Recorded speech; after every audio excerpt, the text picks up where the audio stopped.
I was actually in that chest burster scene of Alien. I was an extra. They took out my portion, which is a shame because I thought it was very well done, very tasteful. All right, who do I have to around here to get a Jell-O pudding pop? Because there's never any left in the fridge. It is always something on this ship. Just give him some Pepto-Bismol. I don't know. Oh! Oh!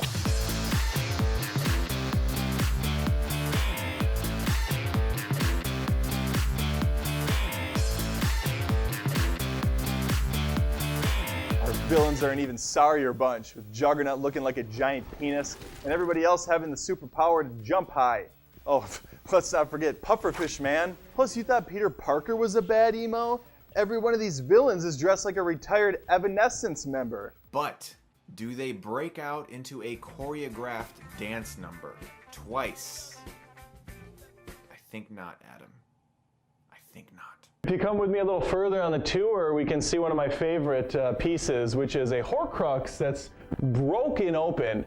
Here we have the bodies of Harry and Hermione tangled into some sort of a sexual love perverse thing. Ron, of course, crying in the corner looking at this. Now, I've actually come here a good dozen times trying to find that one nip slip, but alas, I have yet to see Daniel Radcliffe's chest. Speaking of scripts, one might see something like swinging on vines with monkeys to catch a villain and think to themselves, that is the dumbest thing I've ever read. But someone like Shia looks at that shit and says, no, I can f***ing do this. That's not a Frozen cover song. It has virtually nothing to do with Frozen at all. What do you mean it's not part of the film? They say Frozen like 3 times in the refrain. It came out at the same time as the movie.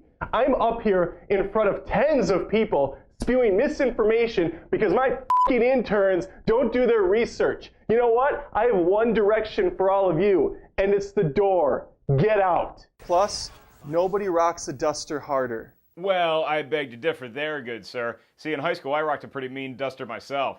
As a matter of fact, they called me Dusty the Clown. So I was both a badass and a really funny comedian. None of that sounds real. None of it is, I can assure you. I also can't forget Harry's memorable magical first kiss by Cho Chang. She's the worst. Even old Jane got to throw in a right hook. You go, girl.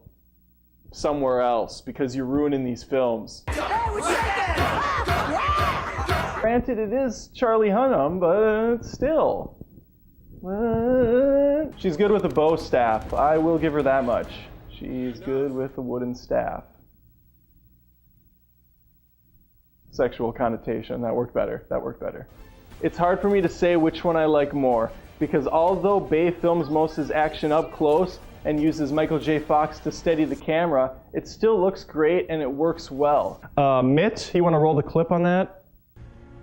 50-50. What happened to Rachel wasn't chance. Sorry. Sorry. What happened to Rachel wasn't chance. The Joker chose me!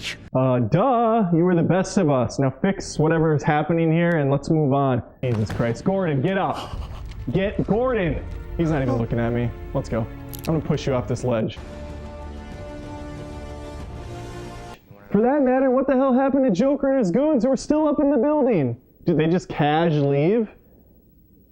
Batman's gone. Let's go. We have nothing to do here. Did Batman run into him in the elevator on the way up? It was just like this awkward situation.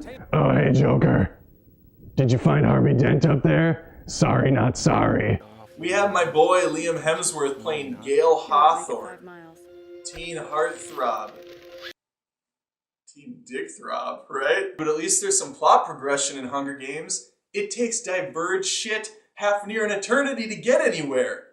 The Hunger Games gives us a 2-hour presentation of how not to handle a camera. Why the hell is this thing moving when virtually nothing is going on? It's like the camera guy gave the rig to his kid and decided to step out for a bagel over at Brugger's. There's no denying the greatness that is Say Faye, short for Sally Field, but I'm gonna let my girl Rosemary Harris do the talking for me. Wait, a clip on that? Travis? Now would be nice. Douche. Have you had enough yet, or are you ready for Voldemort? That was bad, even for me. That might be my worst pun to date. We are going to count it, though. Drax the Destroyer, who can't comprehend sarcasm, much like Christian. What the hell are you talking about? I understand sarcasm. My mistake. Oh, love your show, by the way. Love it. Well, thank you, good sir. Wait, you're being sarcastic. I'm not a psychiatrist, I'm not a psychologist. I don't know the difference. But I do know this. She's pretty twisted up inside. Unfortunately, the script doesn't have much depth. There's not much range for Mr. Johnson to grow. That sounded sexual. And I'm fine with it. I'm a big fan of The Rock, the Michael Bay film. I'm also a big fan of Dwayne Johnson, aka The Rock. As the series progressed, though, and finished, and I saw Dobby's final stand at Malfoy Manor, I can't help but look back and appreciate old Dobby, that little house elf that could. Rest in peace, old friend. You're a free elf now. You're a free elf. Maggie is greater than Katie Holmes. I'm gonna let that sink in. You son of a bitch! What's that happening right now? Is he coming? Is he gonna like come and get me now? What? It's pure adrenaline-filled awesomeness. It's like playing Mortal Kombat while constantly slamming Red Bulls and getting hit in the dick repeatedly and not feeling a thing because you're so high on power and adrenaline and testosterone and What I don't get is how can she make a fabric dress? It's not made of snow or ice. It's pure silk.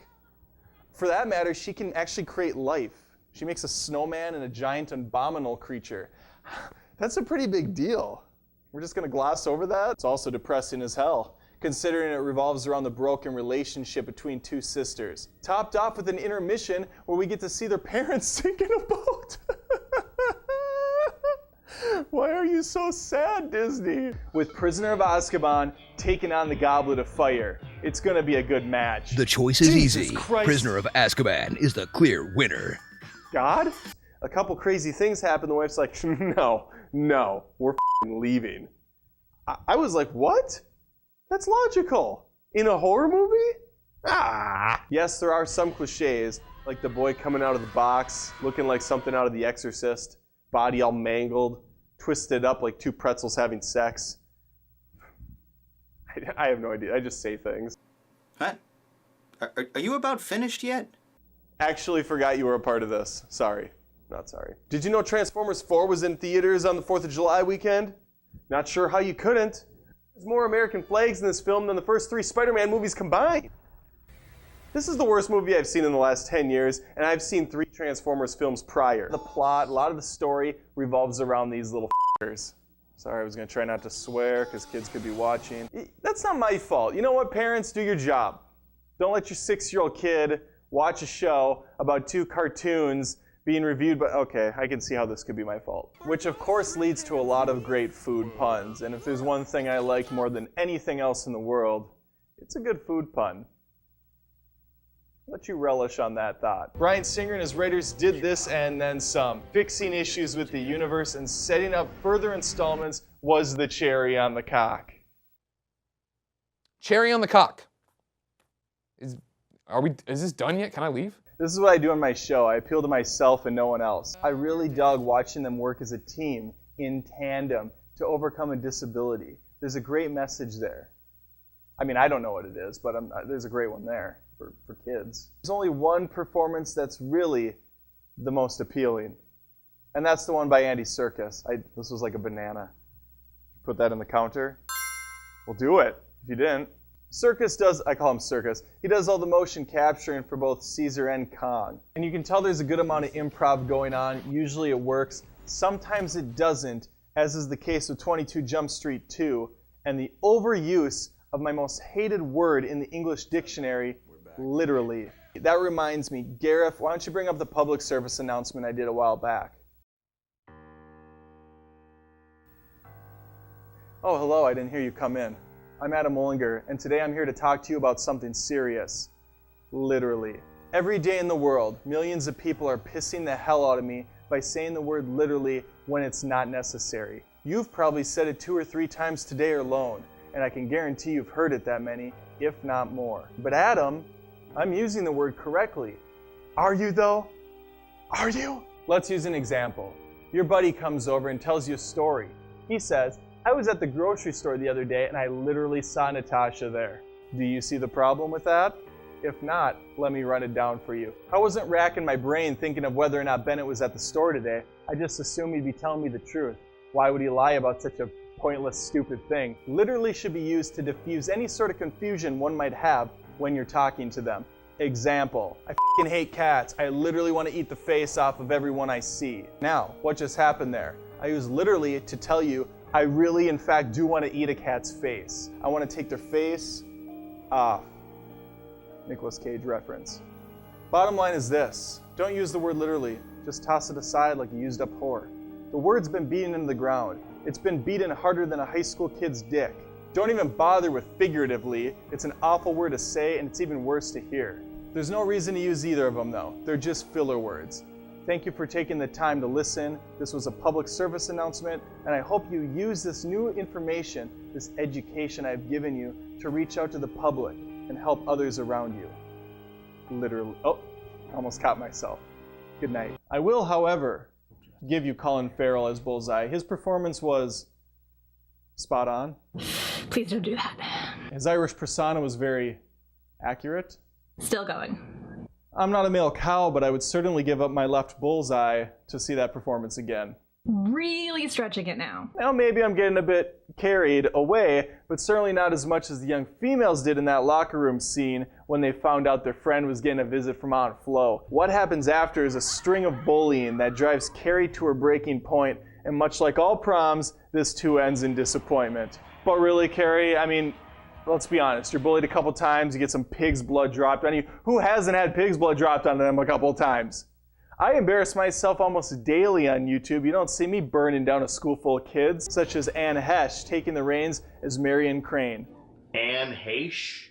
That was the best they could come up with? 6 days, 7 nights, Anne Heche? Volcanoes, Anne Heche? What the hell are you getting at? You know damn well what I'm getting at. She is a bottom-tier actress compared to the legendary Janet Leigh. As a matter of fact, she is a bottom-tier actress compared to Amanda Bynes. Rudolph the Red-Nosed Reindeer is a story with a timeless message. Be true to yourself, no matter what anyone else thinks. Frosty the Snowman is an entirely different message, which is put a magical hat on a snowman, he will come to life, abduct you, take you on a train ride across the country, not tell your parents, leave you for dead in the North Pole, and hitch a ride with Santa Claus. Happy birthday! A place where the beer flowed like wine, and women instinctively flocked to men like the salmon of Capistrano. I'm talking about a little place called Aspen. Now, Mr. Williams, I'm not a religious person. I don't know what's out there for all of us after this life. I do know this, though. You embodied Peter Pan. The joy, the spirit, the emotion, the whimsy, the childlike wonder. And I know, no matter where you're at, you found your Neverland. More than just reviews, this is Movie Feuds.